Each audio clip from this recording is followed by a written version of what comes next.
કેમ કાળુભાઈ ખુશ થઈ ગયા તમે?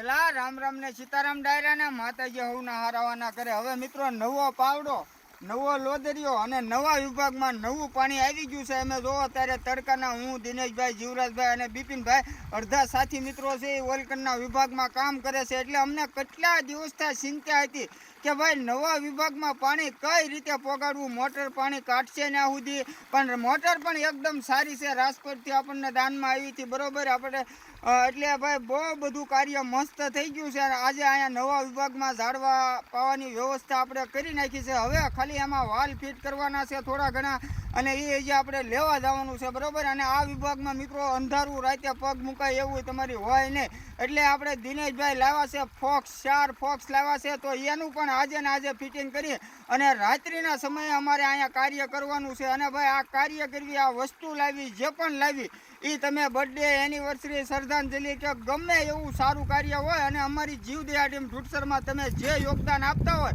એના થકી અમે કાર્ય કરવી છે. અમે ખાલી એક અમારો કિંમતી ટાઈમ કાઢી અને મહેનત કરવાનો પ્રયત્ન કરવી છે. અને ક્યારેક તો સમય પણ નથી રહેતો. તો આમાં ઘણા ઝાડવા હુકાઈ ગયા છે, ઘણા એટલે 10-15 ઝાડવા હુકાઈ ગયા. તો પણ અમને દુઃખ થાય છે. એટલે પાણી આવી ગયું છે, હવે હુકાય નહીં. ઉપાધિ ન કરતા તમારે ખાલી એક વસ્તુ કરવાની છે, આ અમારા વિડીયાને આઘે આઘો મોકલી દો. એટલે વધારે કાંઈ નથી કહેતો. ડાયરાને રામ રામ ને સીતારામ.